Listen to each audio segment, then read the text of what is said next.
Hello friends, in this video I would like to make show of capture. Capture is very popular concept in any web page. It is always used in order to prevent spam. So let me show you how to develop capture through the help of Java, and later this particular .java class file I will be embedding it into my JSP, and then it will work in any web page. So first what I have done, this is my Java program on which the capture will be getting constructed. As you can see over here, the output is been shown. If I run this particular file once again, you get to see another output, and the process continues. Each time I am running, I am going to get a series of unique numbers for the capture. And before that, there is a number demonstrated over here. This shows that how many characters are there in this particular capture. So the number of characters also varies each time I'm going to run this particular program. So let me show you how this thing is working. I'm making use of the random function, and for that you have to add the package java.util.random, and this random function creates the object ran over here.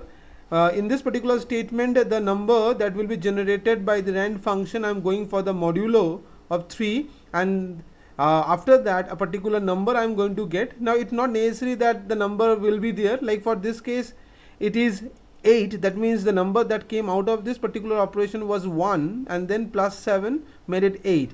But if we go and check for some other numbers, like let's see, over here it's going to be 8.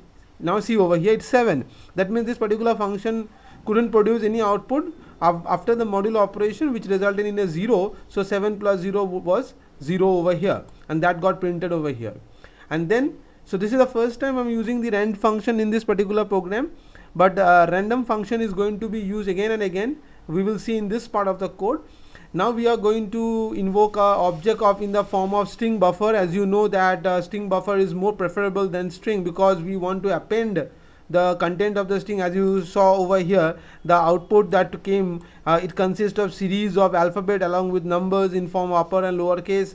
So this whole content need to be appended each time, and for to generate these individual characters we have to run a loop. So we need a string buffer so that the string can be appended. The number of times the loop will go will depend upon the digit that we got from this particular statement, and that was the reason this particular function was used, in order to find how many number of character would be there for the given capture. So over here I am going to go call the capture function once again, and notice that this particular function is inside the for loop. So number of times the loop will go on, this particular thing will keep on generating it. So we got a particular integer value from here, and this particular value we are comparing it whether it's below 26 or not. If it is so, then it will be 65 plus that particular number. So 65 means ASCII value, which is going to be uppercase A onward.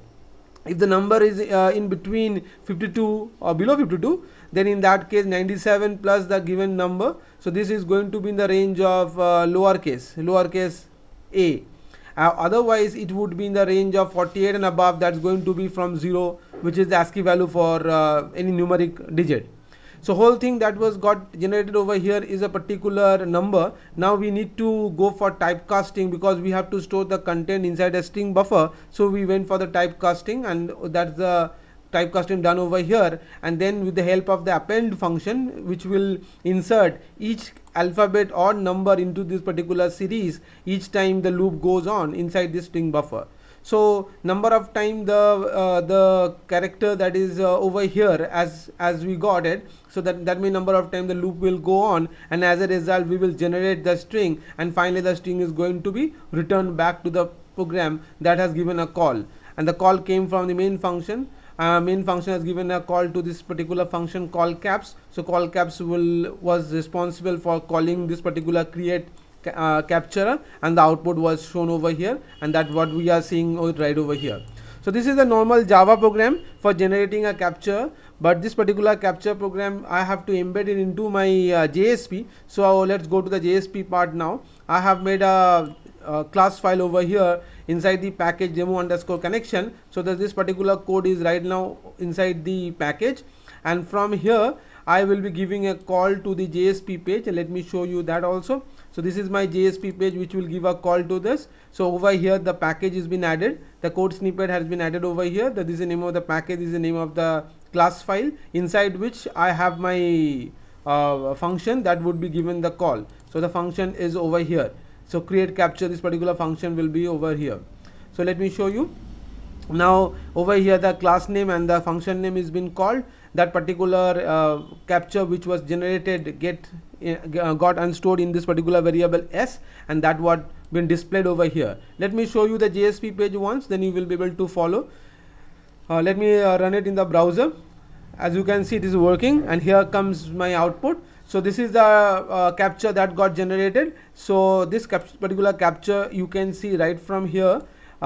Inside the text box it is showing it. So the moment the user hit the submit button, this is going to give a call to another page, and what I would like to check is that whether the capture that has been entered by the user is same with the capture that got produced or not. If it is same, then it will show the message as equal to. If it is not so, it will terminate and it will show the not equal to. That is how the page actually works in a real application. So let me just copy this particular capture just to show you once that both content are same, and I will click this one. It will give me the message that equal to. This is coming from another page called capture insert.jsp which got invoked once the user pressed the button. Now just for the sake of clarification, I am inserting some extra value which is not same with that of the capture. So the moment I click the button, it will show me that the message that it is not equal, and in this particular way it shows that the content that is given by the user and the content that was produced by the capture are not equal. Then the termination would take place in any JSP. So as we hit the button, it gave a call to this particular page. So let me show you just the content of this page as well. Over here we are taking both the input, the actual capture that got produced and the capture that has been given by the user, both taken in two variables, and then we are going for the comparison. And in the comparison, if they are equal, it will be prompted with equal, and otherwise it will prompt not equal. So if it is not equal, then further we will terminate, and what we would like to do, that will be some other course of action. So this is how actually the capture code is all about. Hope you enjoyed it. Thank you.